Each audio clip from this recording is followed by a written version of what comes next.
Henry was a young man from Lagos who loved Shola with all his heart. Shola was beautiful, kind, and everything he ever wanted. They had been together for 3 years, and Henry believed nothing could ever come between them. Every morning he would send her a sweet message. Every evening he would call just to hear her voice. His friends teased him, saying he was under love spell, but Henry didn't care. Shola was his happiness. Then one day everything changed. Henry traveled to Enugu for a business meeting. There he met Adise. She was confident, charming, and had a smile that made his heart skip. At first he told himself it was nothing, just admiration. But the more they talked, the more he found himself drawn to her. Adise was different from Shola. She was bold where Shola was gentle, adventurous where Shola was careful. Henry tried to ignore his growing feelings, but it was hard. One evening, Adise invited him to dinner.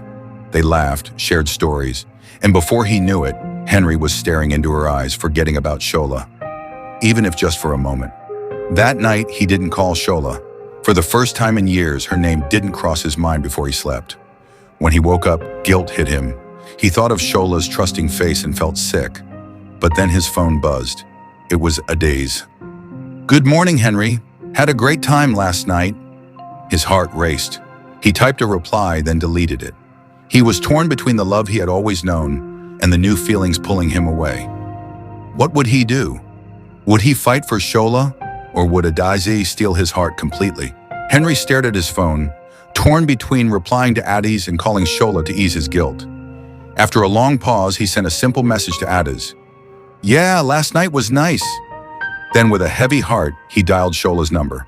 "Hello, my love." Shola's soft voice came through the phone, warm and familiar. Henry's chest tightened. "Hey, how are you?" he asked, forcing a cheerful tone. "I'm good. I missed you last night." "You didn't call," she said, a hint of worry in her voice. Henry swallowed hard. "Sorry, I had a late meeting and I was just tired." Shola sighed. "It's okay, just don't forget about me, eh?"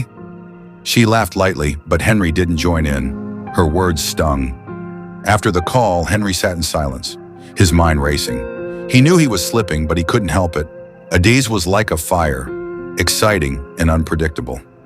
The next day, Adise invited him to a local festival. "Come with me," she said, her eyes sparkling. "It'll be fun." Henry knew he should say no, but before he could stop himself, he agreed. At the festival, the music was loud, the colors were bright, and Adise was even more beautiful under the evening lights.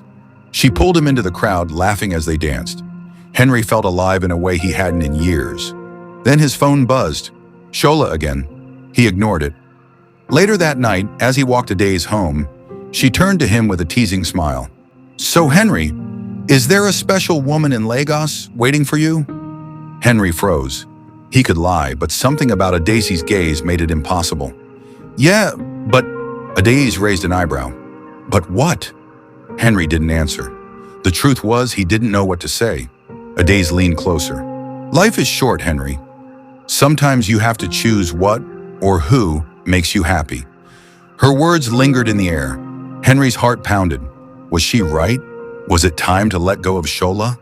Or was this just a dangerous game that would leave everyone hurt? Henry returned to his hotel that night, Adise's words replaying in his mind. "Sometimes you have to choose who makes you happy." He tossed and turned in bed, Shola's face flashing before him each time he closed his eyes. The next morning, he woke up to 3 missed calls from Shola and a text. "Henry, is everything okay? You're worrying me." Guilt twisted in his stomach. He quickly typed back, "Sorry, work has been crazy. I'll call you tonight." But as he got ready for the day, his phone buzzed again. This time, it was Adise. "Good morning. Meet me at the cafe near your hotel. I have a surprise for you." Henry hesitated, then replied, "On my way." At the cafe, Adise looked radiant in a yellow sundress. She smiled when she saw him. "You look tired," she teased. "Thinking too much?" Henry forced a laugh. "Maybe a little." Adise leaned forward. "I have tickets to Calabar for the weekend. Come with me." Henry's eyes widened. "Calabar? But I have to return to Lagos soon." "Exactly," Adise interrupted. "One last adventure before you go back to your normal life." She said the last words with a playful smirk, but Henry felt a sting. Meanwhile, in Lagos, Shola sat with her best friend Bimpi at a small restaurant. "You're too quiet today," Bimpi said, eyeing her friend. "Is it Henry again?" Shola sighed. "He's been different since he went to Enugu. Distant. Like his mind is somewhere else." Bimpi frowned. "Men and their nonsense. Have you asked him what's wrong?" Shola shook her head. "I don't want to seem like I'm nagging. Maybe it's just work stress." Bimpi snorted. "Or maybe it's another woman?" Shola's head snapped up. Number Henry wouldn't. But even as she said it, doubt crept into her voice. Back in Enugu, Henry was packing for Calabar, his mind at war. Every shirt he folded felt like a betrayal to Shola. But when Adise laughed outside his hotel door, calling his name impatiently, he zipped his bag with finality. Just one weekend, he told himself. What harm could it do?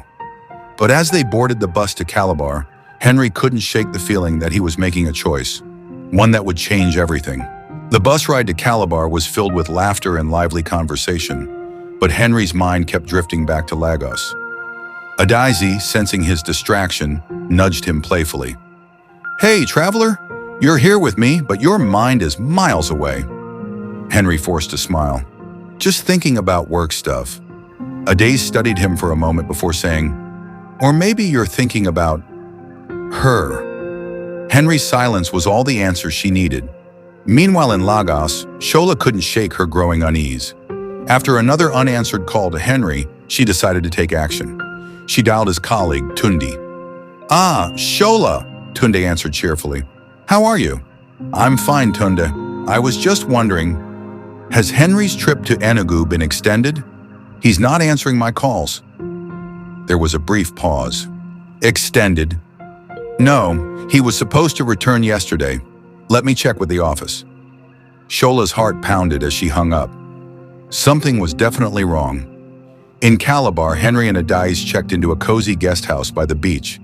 As they walked along the shore that evening, the ocean breeze carrying the scent of salt and freedom, Adise suddenly turned to him. "Henry, what do you really want?"